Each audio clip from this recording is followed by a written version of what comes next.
keselamatan di akhirat nanti bukan ego, maka orang-orang itu akan menyatakan la ilaha illallah Muhammadar Rasulullah. Makanya kenapa Al-Quran itu disebut sebagai kabar gembira? Al-Quran disebut kabar gembira itu kenapa? Karena bergembiralah orang-orang yang selama ini melakukan satu prosesi keagamaan tidak ada dasar pijakan. Bingung. Orang yang mencari kebenaran bingung. Disuruh beribadah, ibadah hari Minggu, perintahnya mana? Tak ada. Bingung mereka.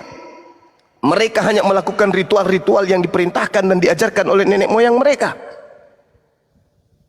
Bingung.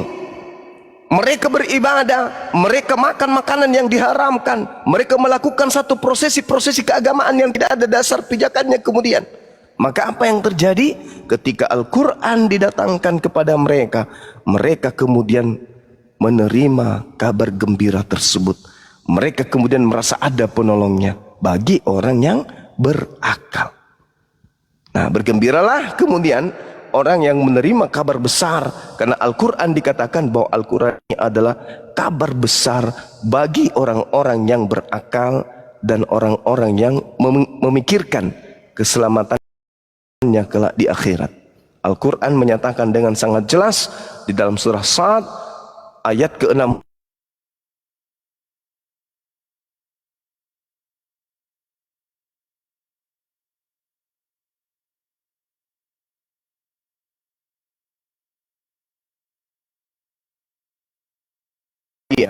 Yang jauh meninggalkan ajaran Tuhan, kemudian ketika datang Al-Quran, mereka yang masih bisa diselamatkan, antum anhu mu'aridun, yang kamu berpaling darinya, yaitu Al-Quran, akan kembali kepada kehadirat Allah, kembali kepada hidayah Allah. Nah, inilah yang Al-Quran sampaikan. Maka berbahagialah orang yang sempat menerima pengajaran dari teman-teman apologet Islam, untuk mereka ketahui titik kebenaran yang sesungguhnya. Karena Islam adalah rahmatan lil alamin, Islam artinya selamat, dan Yesus rupa-rupanya memang bergelar juru selamat, maka Islam adalah ajaran Yesus. Mari kita buktikan. Sederhana, 15 sampai 1 menit. Dikatakan apa kemudian di dalam kitabnya orang Kristen? Barang siapa yang menampar pipi kananmu, kirimu, berikan jugalah pipi kirimu, kananmu. Ini bisa nggak diperhatikan? Tak bisa. Tapi yang diperhatikan oleh Kristen hari ini apa? Ajaran Islam. Yang dianggap kemudian menghujat dilaporkan polisi. Itu ajaran siapa? Ya ajaran Islam. Harusnya kalau ajaran Kristen yang diperhatikan, ya jangan dilaporkan. Tapi rupa-rupanya Yesus sebagai juru selamat memberikan jalan menuju kepada Islam. Makanya di dalam Yeremia 29 nomor 11 Tuhan berfirman, berkata apa? Aku tahu rancangan-rancanganku tentang kalian, yaitu rancangan damai sejahtera, bukan rancangan-rancangan yang mencelakakan, kata Allah, kata Tuhan di sana. Artinya bahwa Yesus disebut juru selamat, Yesus itu juru Islam. Islam ini rahmatan lil alamin. Tanpa saudara-saudara Kristen sadari, saban hari mereka kemudian mempraktekkan di luar Bible ajaran Islam. Contoh memaafkan, ya toh? Melaporkan kemaksiatan, melaporkan sesuatu yang tidak baik, marah terhadap kemungkaran, benci terhadap kesalahan. Itu semua adalah praktek jalan ajaran dalam ajaran Islam. Memusuhi, mengasihi musuh, itu ajaran Kristen. Tapi prakteknya Kristen justru membenci kepada musuh. Kenapa? Karena musuh itu identik dengan syaitan, dan setan itu adalah musuh manusia. Wala tattabi'u khutuwatis syaitan innahu lakum aduwwum mubin. Sesungguhnya setan itu adalah musuh yang nyata bagimu. Nah, Kristen mempraktikkan itu, bukan mempraktikkan ajaran Kristen. Tapi justru Kristen tidak menyadari bahwa sehari-hari ketika mereka benci kepada penghujat, ketika mereka benci kepada orang yang menghina agama mereka, itu mereka sedang tidak memperhatikan kasihi musuhmu, tetapi sedang memperhatikan apa? Rahmatan lil alamin. Bahwa segala sesuatu kemungkaran itu tidak cocok untuk kita praktikkan dalam kehidupan kita sehari-hari. Subhanallah.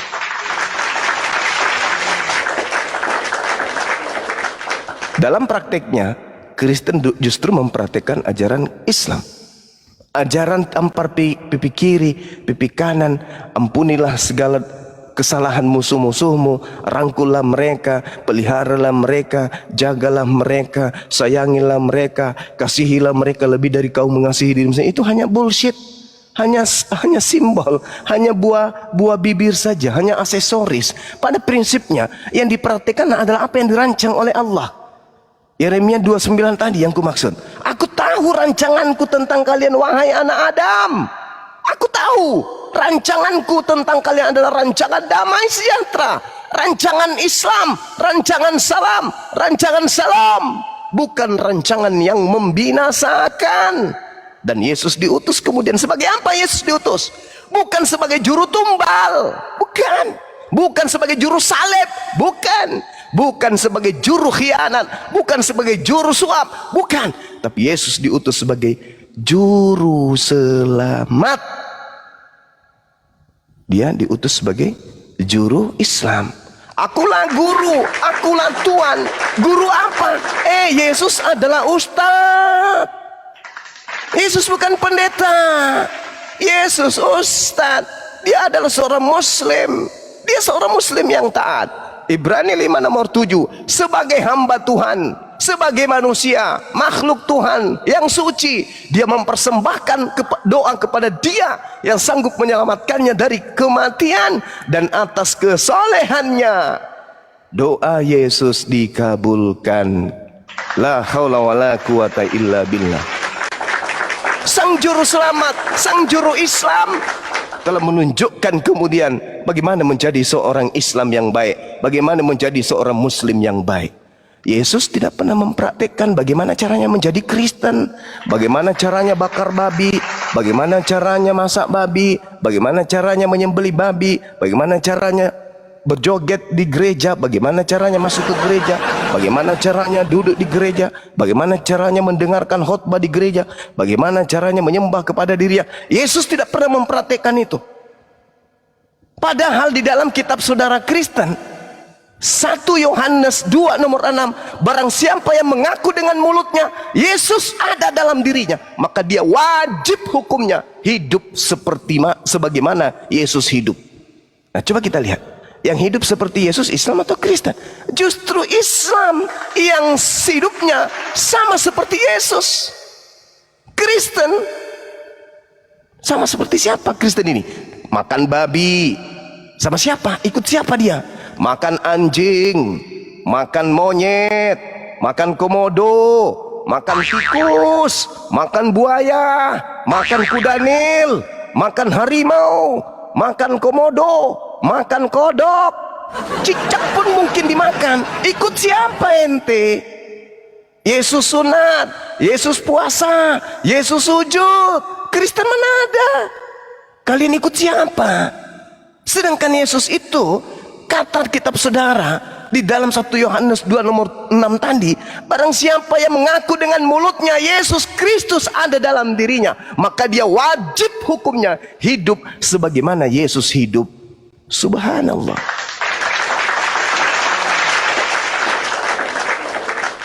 Ini kalau Yesus hadir di tengah-tengah kita nih, tiba waktu azan, Allahu Akbar, Allahu Akbar, Allahu Akbar, Allahu Akbar, asyhadu an la ilaha illallah. Yesus dengar. Kemudian setelah azan bunyi lonceng.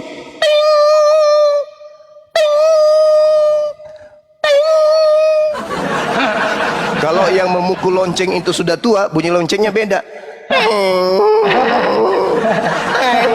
Beserak. Habis itu disuarakan juga, pakai toa juga dong. Pakai toa juga.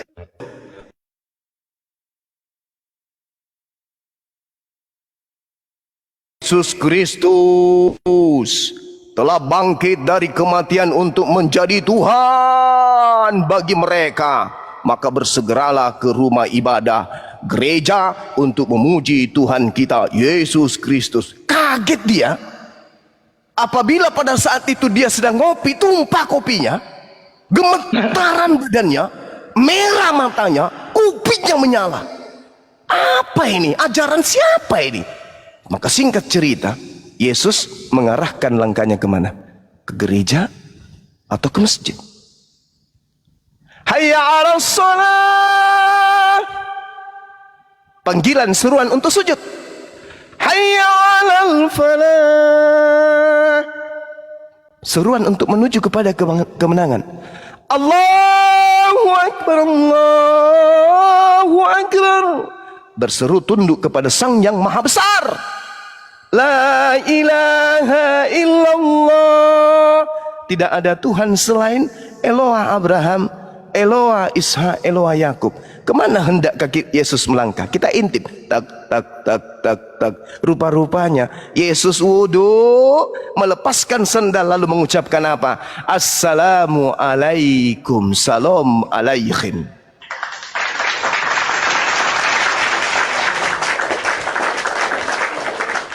Makanya di dalam Al-Quran itu disebutkan, An-Nisa ayat 159, tak ada satupun ahli kitab yang bertemu Yesus Nabi Isa kelak di akhir zaman, melainkan mereka semuanya akan menjadi muslim. Itu ending terakhirnya.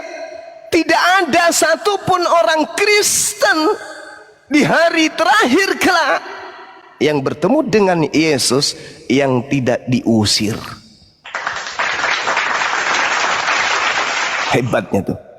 Kalau di Al-Quran tak ada satupun ahli kitab yang tidak beriman kepada Nabi Isa alaihissalam di penghujung kehidupan di dunia ini. Sedangkan Kristen di dalam Matius 7, tak ada satupun Kristen yang memanggil Yesus Tuhan, bernubuat mengusir setan, bla bla bla bla bla bla bla bla bla bla, yang tidak diusir dan dicap sebagai pembuat kejahatan oleh Yesus. Ini luar biasa. Bagi orang-orang yang berakal, mau beriman dan diterima oleh Yesus atau mau diusir. Hanya orang konyol, koplak, Dungu bin Bahlul yang mau diusir oleh Yesus. Kalau saya sih nggak mau. Na'udzubillah tsumma na'udzubillah. Saya kira begitu sahabat-sahabat sekalian. Mudah-mudahan apa yang saya sampaikan ini bisa ditelaah dengan baik. Silakan, terima kasih.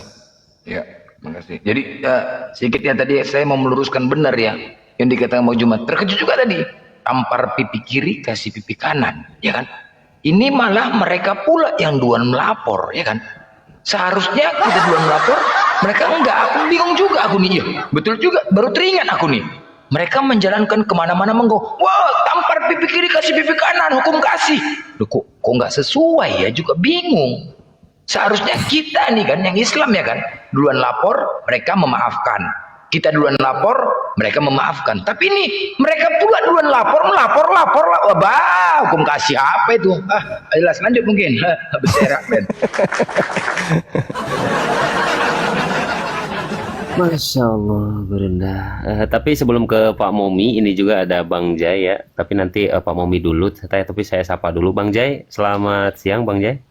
Halo, selamat pagi. Iya, iya. Bang Jai ini juga Kristen ketika dia dulu rajin ke gereja, ketika mendengarkan narasi-narasi ya, data-data yang disampaikan oleh Gurunda, sekarang dia jadi nggak pernah ke gereja, Gurunda.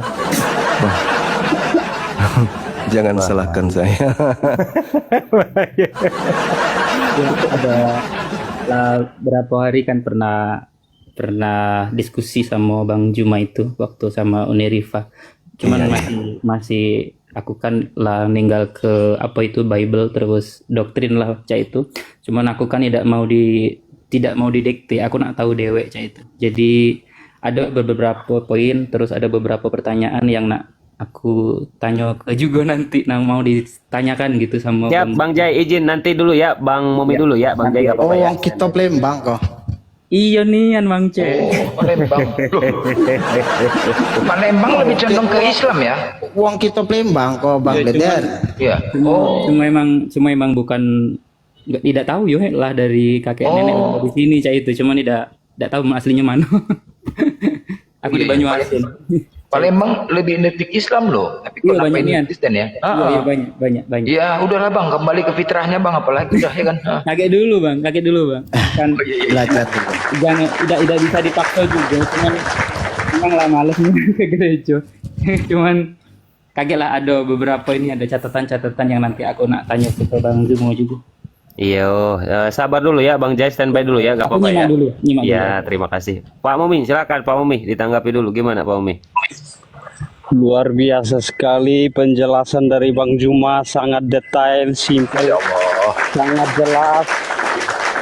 Itulah kebenaran sampai menembusi hati saya dan menghancurkan segala sungsum tulangku, hancur lebur ketika mendengarkannya. Maka buktinya saya juga nggak masuk gereja sudah 4 tahun, dan ketika saya mengikuti ajaran Yesus yang adalah sunat, saya harus mencari bait Allah di mana ke bait Allah saya harus berjuang. Tetapi saya merenungkan kembali bahwa kebenaran sudah ada di depan mata. Cuma satu poin, yaitu kenapa ya? Saya tanya lagi ya. Coba berikan saya solusi kenapa keikhlasan itu sangat berat di dunia ini. Aduh Tuhan, ya Allah yang Maha Esa, berikanlah saya kemudahan. Keikhlasan itu kenapa Amin. berat? Amin ya Allah, berikan kemudahan kepada Mumi Allah. Ikhlas itu berat. Itu saya sampaikan sementara dulu. Siap, sebelum ke Gurunda, izin Gurunda, tadi saya kepental Ikhwan Pilah ya, saya kepental dan ada peringatan juga. Saya minta bantuan kepada semuanya saudaraku yang di bawah, minta bantu tap layar ya, biar kuat komalnya, biar tidak rungkat. Lanjut Gurunda. Sebelum ke sana kita semua teman-teman kita doakan ya buat Bang Mumi ini ya, semoga Allah memudahkan beliau ya dan benar-benar memberikan keikhlasan ya. Amin, amin ya Allah. Amin. Silakan Bang Juma. Oke, baik. Ada surah di dalam Al-Quran, nama surahnya itu Al-Ikhlas, tetapi di dalamnya tak ada satupun kata ikhlas. Ini apa maksudnya? Di dalam kaidah bahwa Al-Quran itu disampaikan bagi mereka yang berakal. Makanya Al-Quran ayat pertama yang diwahyukan oleh Allah, Iqra, baca. Rupa-rupanya cakupan dari membaca inilah yang menghantarkan manusia sampai kepada kesempurnaan.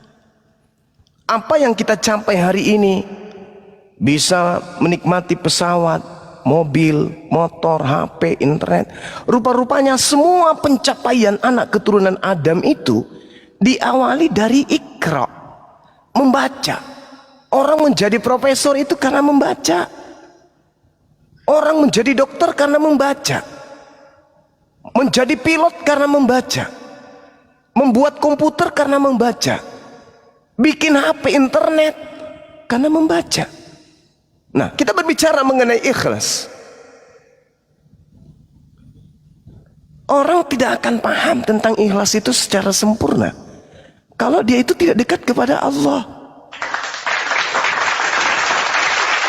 Orang yang jauh dari Allah, jangankan mengenal kata ikhlas, implementasi praktek ikhlas, mengenal dirinya aja kagak. Bagaimana mau ikhlas? Al-Quran kemudian mengantar umat Islam itu, kenapa mereka itu berseri-seri, wajah mereka itu enak dipandang mata, mereka berbicara itu nyaman, mereka bersikap itu indah sekali umat Islam itu. Kenapa? Karena hatinya terpompah, kemudian ada hubungan langsung, horizontal, langsung kepada Allah, dan hatinya langsung kepada manusia. Walaqad khalaqnal insan wa na'lamu ma tuwaswisu bihi nafsu. Ini rupanya penyebabnya Umat Islam itu tidak pernah merasa sendiri.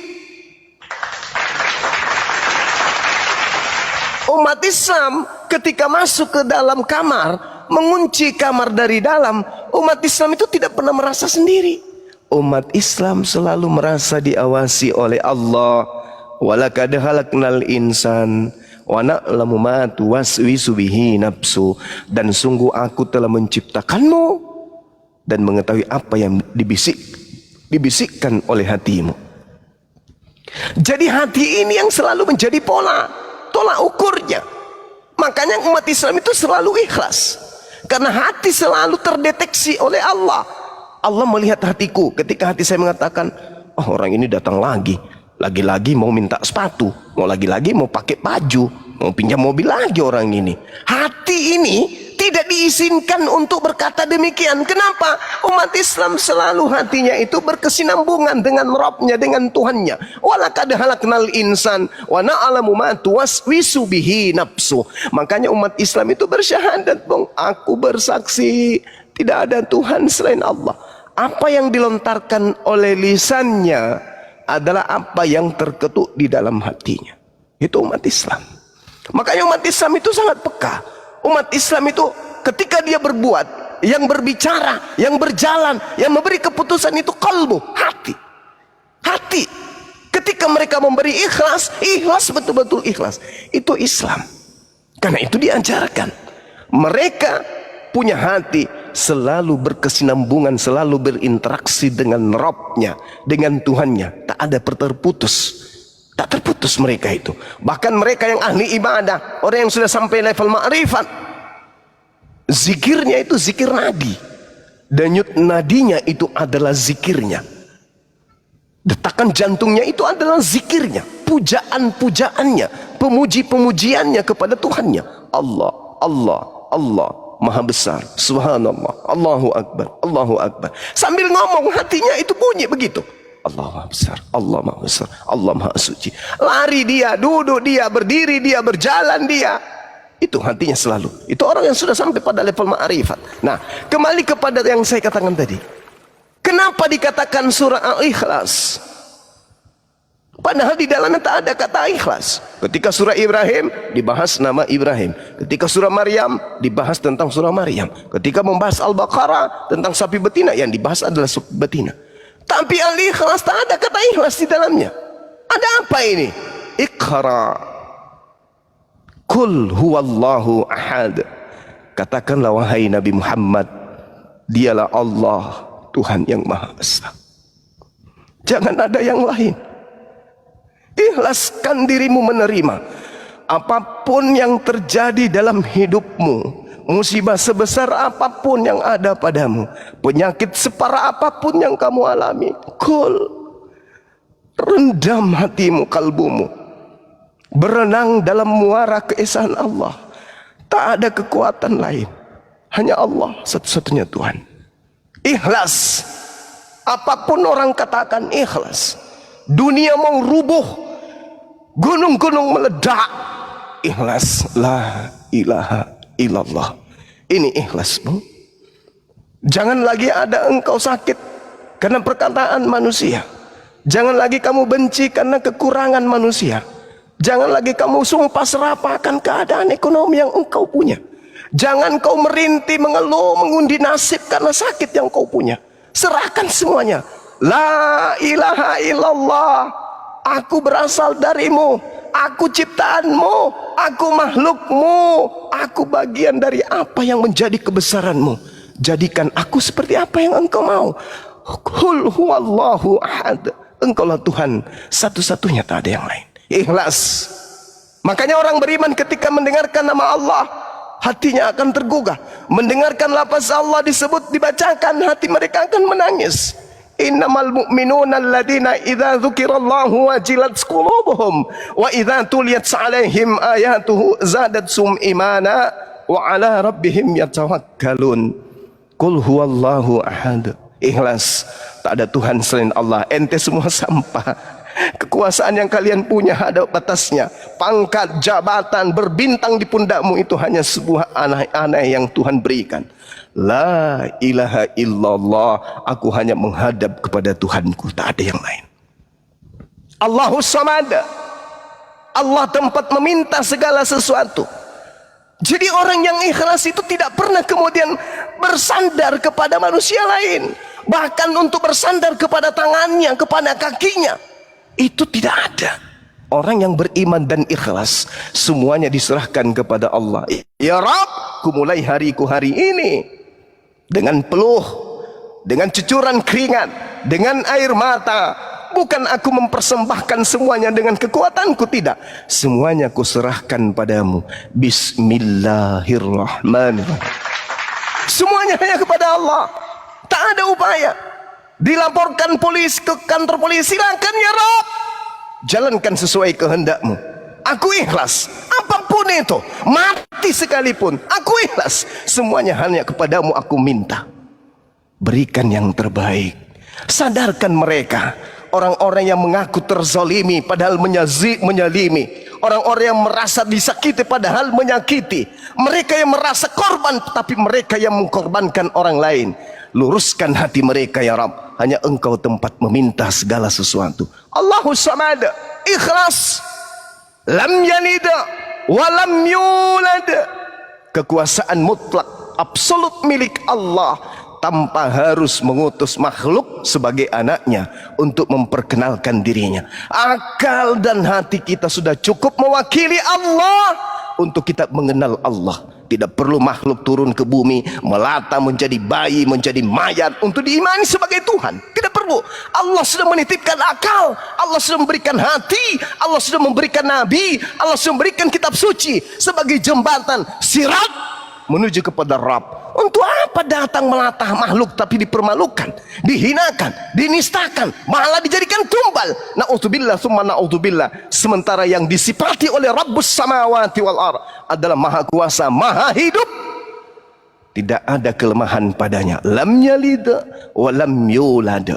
Maka berislam kita menyembah kepada hakikat pencipta langit dan bumi yang tidak memiliki anak, yang tidak beranak, yang tidak diperanakkan. Cukup kepada esensi hakikatnya aja. La ilaha illallah wa lam yakul lahu kufuwan ahad. Ketika orang pada berlomba-lomba menenteng harta, dunia ada di tangan kirinya, dunia ada di tangan kanannya. Apapun yang mereka kehendaki mereka punya. Mereka menyembah kepada makhluk, hidupnya di dunia bermegah-megahan, mereka serba ada, anak-anaknya sukses, ada yang dokter, ada yang polisi, ada yang TNI, ada, semuanya ada. Tapi sembahannya kemudian adalah makhluk. Jangan kamu tundukkan hatimu, ikhlas, meskipun miskin, meskipun terusir, meskipun terasingkan, meskipun makan susah, tetap Allah. Ikhlas, hanya Allah.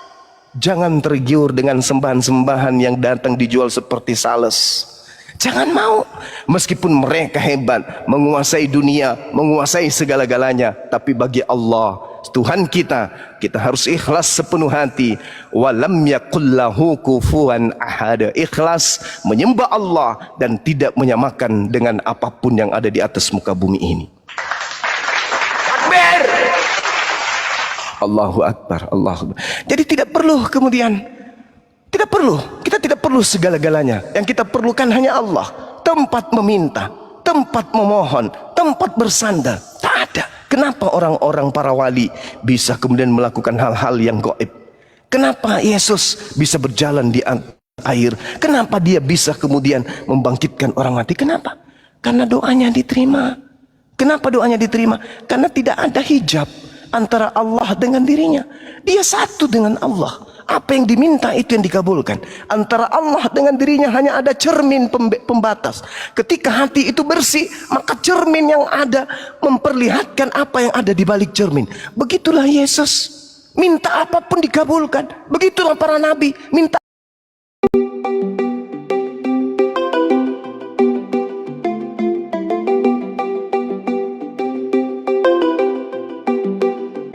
itu hanya berupa cermin yang bersih. Semakin mereka berbuat amal kebajikan, maka semakin cerminnya itu bersih, terang tanpa noda. Begitu juga kita, antara kita dengan Tuhan kita juga ada tabir, cermin. Semakin banyak dosa, semakin berlumut cermin itu, sehingga kita tidak bisa melihat Allah, kita tidak bisa melihat kekuasaannya, tidak bisa melihat kemudian kemuliaannya. Kenapa? Cerminnya berlumut, hati kita kotor. Tapi bagi orang kafir, cermin bukan lagi buruk, bukan lagi berlumut, tapi cerminnya sudah dipecahkan, hancur selebur-leburnya, sehingga mereka tidak dapat kembali melihat Tuhan. Yang mereka lihat hanya sosok manusia yang mati, yang mati bangkit dari kubur. Itulah yang mereka lihat, itulah yang mereka sembah, yang pada akhirnya mereka akan dikatakan, enyahlah daripadaku, kalian semua adalah pembuat kejahatan. Jadi sahabatku, saudaraku mumi, langkahkan kakimu dengan ikhlas. Bismillah, melangkah yang kanan. Bismillah, melangkah yang kiri. Bismillah. Indah hidup ini, indah, indah seindah-indahnya. Saya pernah ditanya oleh seorang perempuan di kantor saya, bukan staf saya, tapi dia di perusahaan lain, tapi satu gedung. Tanya gini, Bang Suma, gimana Bu? Saya kok heran ya. Herannya kenapa Bu? Orang-orang tidak pernah sholat. Coba lihat pejabat-pejabat itu. Ya di kantor saya ya waktu itu ya. Nggak sholat Bang. Tapi jenjang karirnya luar biasa. Gajinya luar biasa. Masjid ada di sini di kantor kita. Bunyi masjid bukannya pergi sholat. Mereka istirahat. Ngumpul-ngumpul karaokean di luar. Saya lihat sendiri Bang. Sementara saya, tiap hari saya, Bang Suma lihat kan, baru bunyi masjid saya sudah di masjid ngaji. Tapi lihat pekerjaan saya beres semua. Jabatan saya kok gini-gini aja terus ya Bang. Belum lagi suami saya, kayak gitu aja kerjanya. Bang Suma tahu, bulan depan suami saya kena mutasi ke Papua. Jadi waktu itu saya bilang gini, lalu ibu apa yang ibu pikirkan dari semua ini? Kok Allah kayak gitu ya Bang? Harusnya kan kita ini yang beribadah, yang didengarkan yang diijabah, kemudian doa-doa kita ini yang dikabulkan, karena kita yang selalu tunduk berserah diri. Sementara mereka, jadi ku bilang sama beliau, ibu minta apa rupanya? Ya minta jabatan dong sama Allah, supaya karir saya baik, suami saya juga jabatannya bagus. Kok Allah nggak mau kasih? Jadi saya bilang, kira-kira bagi Allah jabatan kayak gitu ada harganya nggak? Ya bagi Allah nggak ada lah. Harta nggak ada lah bagi Allah. Terus Anda minta sesuatu yang tidak harganya kepada Allah untuk diberikan kepada hambanya yang baik seperti ibu. Langsung dia berhenti makan, berhenti suap nasinya, dia turunkan sendoknya. Coba Bang Suma diulang tadi. Kutanya ibu, ku bilang, harta yang ibu kejar, pangkat yang ibu kejar bagi Allah itu berharga tidak? Tidak. Jadi menurut Allah apa itu semua? Itu hanya sebutir sampah. Jadi Allah hendak memberikan sampah itu kepada orang yang dicintai. Dia turunkan sendoknya, lalu disuruh ulang. Setelah saya ulang, apa katanya? Benar ya Bang? Iya. Kira-kira ibu kalau pangkatnya naik, pekerjaannya banyak, masih ada waktu untuk ibadah rutin seperti sekarang?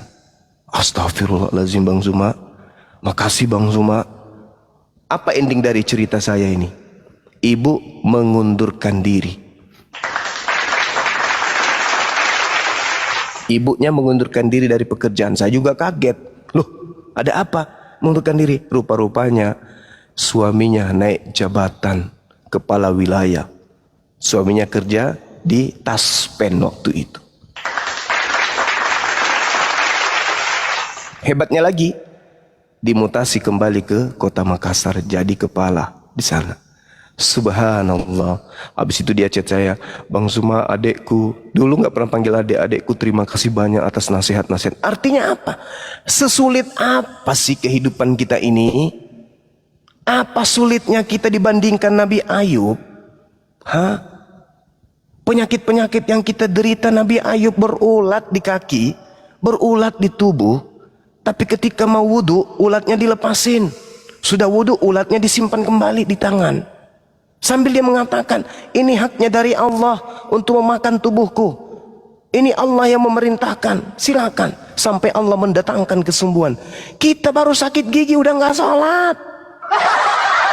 Hah? Bahkan ada yang lebih aneh lagi. Tetangganya yang beli kulkas, kita yang panas dingin, tidak ibadah. Kenapa demikian? Karena dia jauh dari Allah. Dia tidak mengenal Allah. Walaqad khalaqnal insan wa na'lamu ma tuwaswisu bihi nafsu wa nahnu aqrabu ilaihi min hablil warid. Makanya umat Islam itu tidak terlalu cinta dunia. Ad-dunya sijnul mu'min wa jannatul kafir. Dunia ini hanya penjara bagi kita. Nanti di surga kita bebas sebebas-bebasnya. Ini penjara. Dan surga bagi orang-orang kafir. Jadi kalau mereka sukses dunia, wajar. Karena kenapa? Dia juga makhluk Tuhan. Dia juga hamba Allah. Dia juga punya hak untuk menikmati bahagia itu kayak mana. Dia punya hak juga untuk merasakan cinta. Dia juga punya hak untuk merasakan kasih sayang. Jadi Allah memberikan apa yang Allah mau. Mereka diberi kemudahan dalam hidup. Mereka diberi kemudian pangkat, jabatan, harta, dan seterusnya dalam hidup. Dia juga makhluk Allah. Mereka juga punya hak merasakan itu di dunia, tapinya di dunia. Ya, jadi saya kira seperti itu saudara Mumi. Berat seperti apapun yang kamu hadapi saudara, kembalikan semuanya kepada Allah. Semuanya indah. Saya teringat dengan, ilmu ini saya dapatkan dari almarhum mama. Saya teringat ketika beliau meninggal. 40 hari sebelum meninggal, pas 1 Muharram, 40 hari sebelum jatuh 1 Muharram, beliau sampaikan kepada kami anak-anaknya, anakku ini puasa terakhir mama. Kaget kami. Saya bilang, Ma, ini bukan bulan suci. Ya betul, ini mau 1 Muharram kan nak. Terus mama mau puasa selepas itu 40 hari. Wallahi ini keluarga saya juga nonton. Pas hari ke-40-nya mobil mama tabrakan. Sempat masuk ke rumah sakit. Di rumah sakit 6 hari. Mungkin orang-orang tahu di rumah sakit Bone-Bone sana, Kabupaten Luwu Utara ya, ada mobil seorang ibu yang menabrak tiang listrik, terbakar di tempat. Mama saya kemudian keluar dari mobil. Masya Allah, yang lain banyak yang hangus dalam kendaraan itu. Mama tak ada sedikit pun kemudian ada bekas luka, tapi dia keluar seperti bola api dari mobil itu. Itu mama saya. Karena dia ahli ibadah. Masya Allah. Orang semua dibawa ke rumah sakit besar. Mama minta apa? Bawa saja saya ke puskesmas. Lihat badanku tak ada sedikit pun yang luka bekan. Iya. Nah, masuk ke rumah sakit puskesmas Bone-Bone. Ini keluarga besarnya pasti dengar. Saya dari Makassar berangkat ke mana? Ke Bone-Bone sana. Sampai di rumah sakit, mama senyum. Di saat saya lagi nangis, mama senyum. Anakku sudah datang, alhamdulillah, masya Allah. Dia cerita. 3 hari sebelum meninggal, apa kata beliau? Anakku, mohon galikan mama kubur 1 kali 2 meter. Sekarang ya. Wallahi, saya tidak karang-karang cerita. Itu 3 hari sebelum meninggal. Mama jangan kayak gitulah. Mama masih bisa sehat lah, Ma, aku bilang gitu. Tidak anakku. Ini sudah saatnya. Kalau kalian nggak mau ya terpaksa suruh orang di samping puskesmas saja, nanti tinggal bayar tanahnya. Tak ada yang mau. Hari ketiga meninggal dunia. Gila. Meninggal dunia. Bukan itu yang saya ingin cerita sama Anda. Yang ingin saya cerita ke Anda itu apa? Ketika kami baring, habis memandikan jenazah kakak saya yang meninggal karena korban itu yang pernah ku cerita. Dia natap atap, kami bertiga dengan si bungsu. Mama bilang apa? Dia tepuk perut saya, anaknya yang satu juga dia tepuk perutnya. Kami melihat ke plafon. Apa kata mama waktu itu? Anakku, ini atap tidak akan berubah warna dan akan melihat lagi mayat di sini dimandikan. 3 bulan kemudian benar beliau meninggal dunia. Gila. Terus yang ingin saya ceritakan bukan itu. Yang ingin ku ceritakan bahwa ketika saya melihat mayat orang mama saya nih, Dia tersenyum, senyumnya sangat lebar kali. Subhanallah. Ini ahli ibadah. Kenapa dia begitu ikhlas? Saya sejak saya bukan cerita beliau karena dia orang tua saya, enggak. Wallahi, ini saya bersumpah. Saya bangun tengah malam nih, belum pernah saya temukan ada satu malam saya tidak temukan mama tidak dalam keadaan sujud, berdoa, sholat atau sambil ngaji. Selamanya pasti duduk di atas sejadah dengan lampu pelita minyak. Dia pegang sambil pegang Quran atau lagi ibadah. Dan itu kesaksian kami semua anak-anaknya. Jadi itu mama ikhlasnya itu yang luar biasa. Ikhlas ibadahnya, ikhlasnya itu yang kami petik. Hatinya yang kami petik. Ilmu hatinya itu luar biasa. Yang ada hanya senyum. Saya pernah suatu waktu jalan di kolong rumah, umur saya waktu itu kelas 5 apa kelas 4 SD. Jalan sama beliau dari masjid, kita potong kompas, ingin cepat ke rumah, kita lewat belakang, di bawah kolong rumahnya warga yang ada.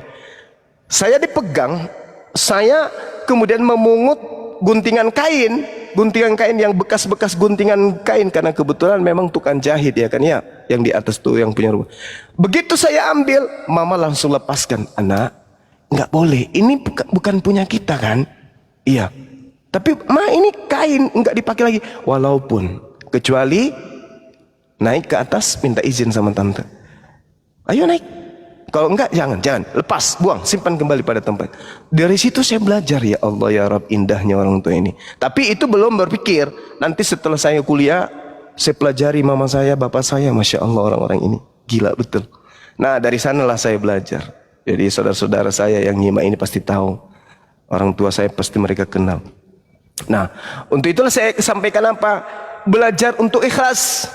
Orang-orang ikhlas itu mati pun ikhlas mereka.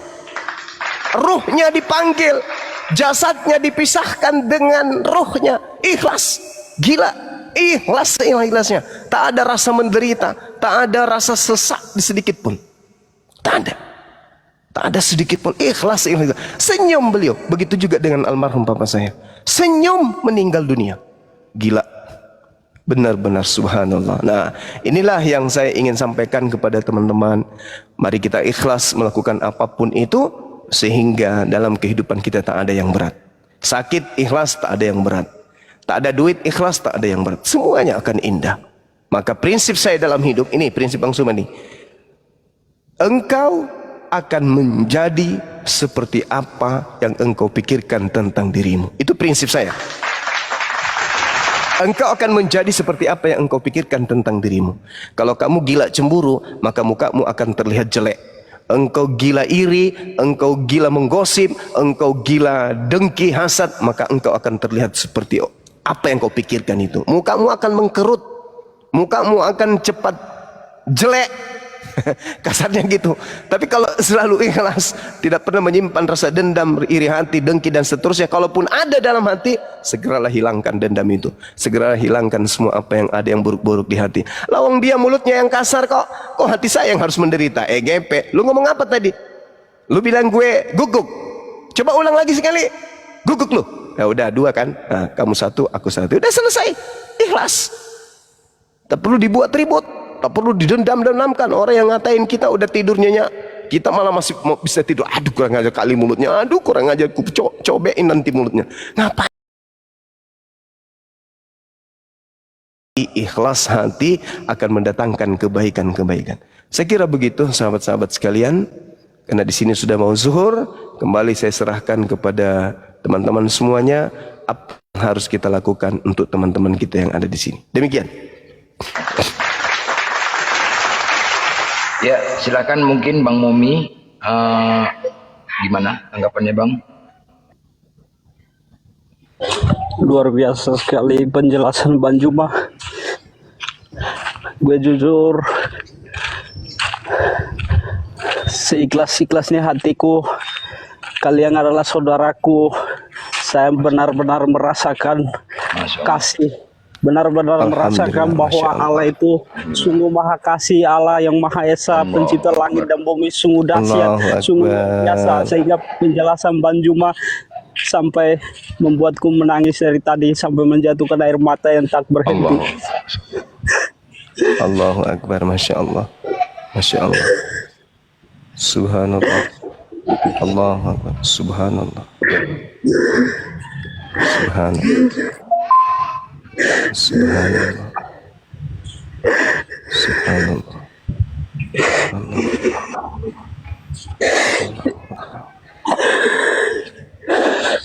Allah.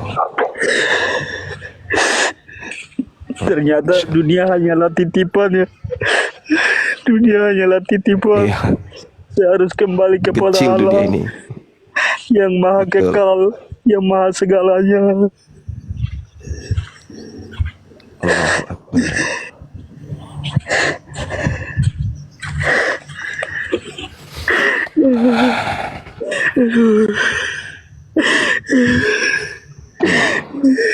Cuci muka, Bang Mumi.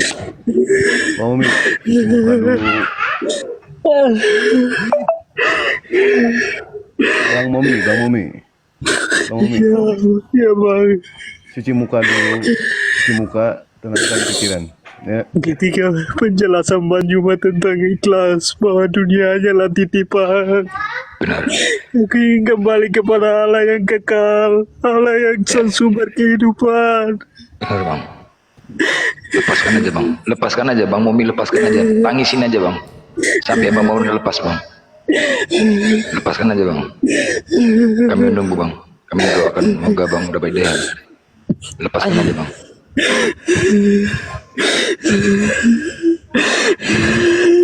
Yang aku tak sanggup itu Bang Juma menjelaskan tentang ibu.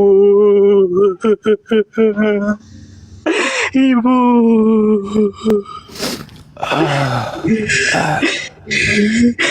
Ibu. Masya Allah. Jika aku bisa minta kepada Allah yang Maha Esa untuk dilahirkan ke dunia kembali yang kedua kali, aku ingin dilahirkan ke rahim ibu muslimah. Allah. Allahu Akbar. Masya Allah. Masya Allah.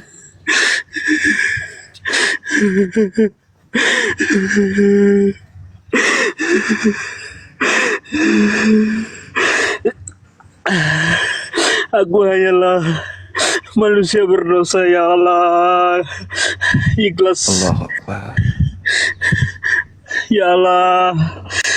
Kenapa aku lemah sampai diikhlas ya Allah? Aku hanyalah manusia berdosa ya Allah.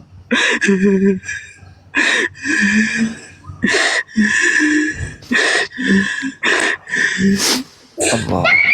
Masya Allah.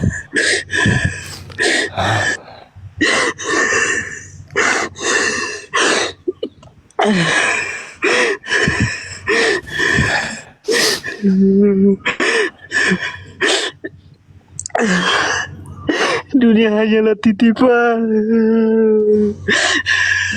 Bang Juma, aku sudah mendarah daging, terlahir sebagai Kristen. Aku harus menerima kepahitan semua.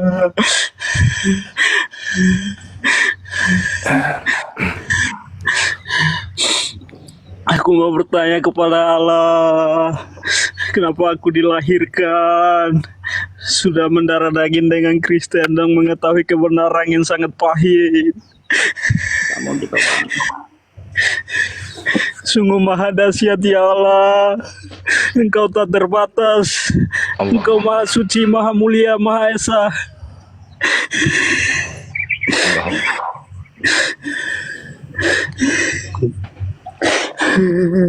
Lepaskan tangisanmu bang. Kita semua manusia penuh dengan dosa, tetapi ada Allah Maha Pengampun. Lepaskan tangisanmu bang. Semoga Allah bersama-sama kita dalam surganya Allah.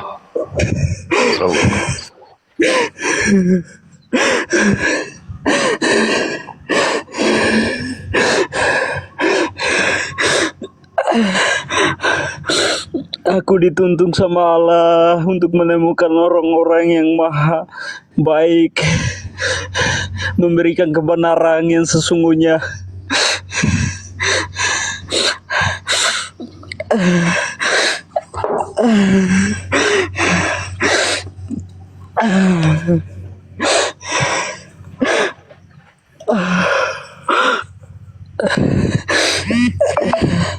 Astagfirullahaladzim.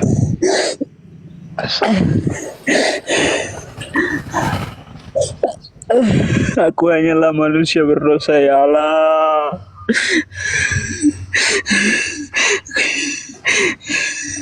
Ikhlas, ikhlas. Kuatkan aku untuk ikhlas.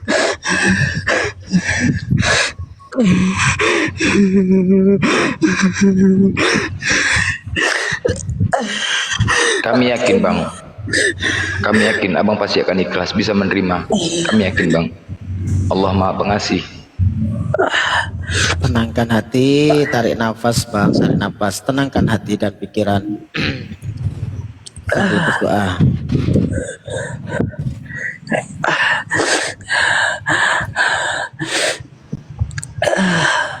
Tenang, tenang. Tarik nafas dalam-dalam, tenangkan pikiran. Aku nggak tahu lagi ini hari apa. Wah, makanya Allah membuka hati saya. Kita syahadat dulu ya. Abang mungkin bisa dituntun bang untuk bersahadat bang, agar benar-benar kelegaan hati abang, keikhlasan abang itu akan abang dapatkan. Cek.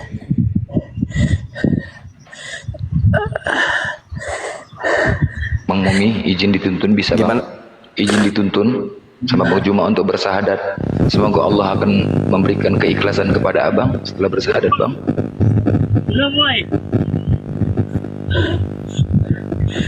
Ini di mana suara ini ya? Aku Ada gangguannya. Ya udah. lagi istirahat bang.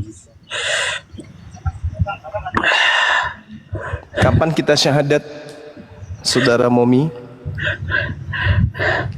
Kuatkan aku untuk ikhlas Bang Juma. Aku jujur, aku sudah menerima semua kebenaran Muslim, segala yang dikatakan, segala firman yang diajarkan oleh Yesus, dan aku percaya Nabi yang dijanjikan oleh Yesus seorang penolong. Aku percaya Allah yang Maha Esa, Allah yang Maha Murni, Maha Mulia. Ikhlaskan hatiku. Iya, Masya Allah. Kami sudah melihat itu keikhlasan saudara Momi. Kemudian mungkin baiknya kita syahadat aja dulu untuk mempersaksikan tiada Tuhan selain Allah dan Nabi Muhammad adalah utusan Allah. Bisa ya?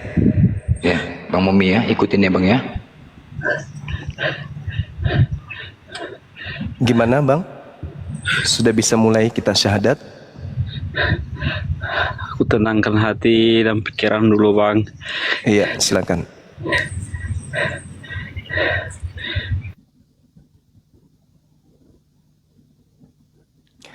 Beliau ini memang beberapa kali sudah kita diskusi dengan dia kan ya?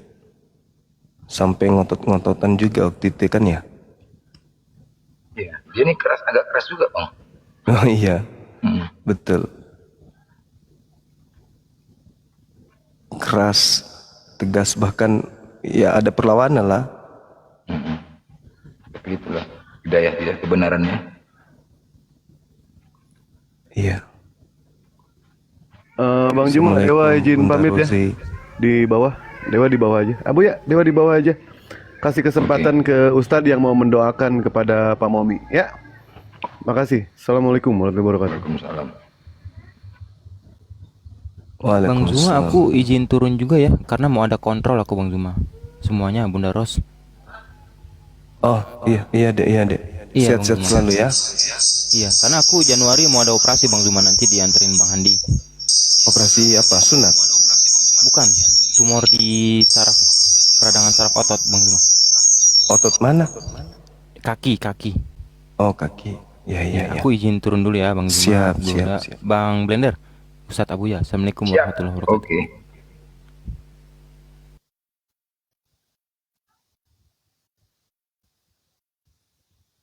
Ya, mungkin Bang Momi dia mau merenungkan dulu sama ya. Tapi Bang Momi ya, ketika abang sudah meyakinin akan ada utusan Nabi Muhammad ya, Artinya diperkuat lagi keyakinan abang itu dengan bersahadat bang. Mungkin insya Allah dituntun sama Bang Juma agar benar-benar kelegaan hati abang itu bisa abang dapatkan.